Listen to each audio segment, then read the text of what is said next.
আসসালামু আলাইকুম। সবার উদ্দেশ্যে একটা কথা বলবো, জানি আপনাদের কাছে আমার কথাগুলো ভালো লাগতেও পারে, আবার নাও ভালো লাগতে পারে, কারণ সবাই তো আর একরকম না, তাই না?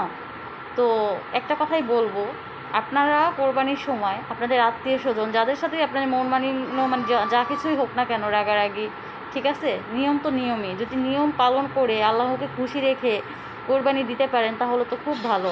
এটা মরার পরে মানে ওই ওই পারে আপনারা পুরস্কার পাবেন, ঠিক আছে? আর যারা মানে কোরবানির কিছু নিয়ম আছে, 1 টাকা ঋণ থাকলে কিন্তু কোরবানি হবে না। আর আপনার ভাই বোন যাদের সাথে আপনার যা কিছুই হোক না কেন, তারাও কিন্তু একটা হক আছে এই কোরবানিতে, ঠিক আছে? কারণ আপনি যদি মনে করেন যে না, তাদের সাথে রাগারাগি, তাদেরকে কেন দিব, এটা আপনার ব্যাপার, কিন্তু এটা কিন্তু ঠিক নাই, এটাতে আপনার কোরবানি হবে না। হাদিস মোতাবেক এটাতে আপনার কোরবানি হবে না, কারণ তার সাথে আপনার যাই কিছু হোক না কেন, আপনি আপনার নিয়মটা পালন করেন, আপনার দিক দিয়ে আপনি ভালো থাকেন, তাই না? তাহলে আপনি দেখবেন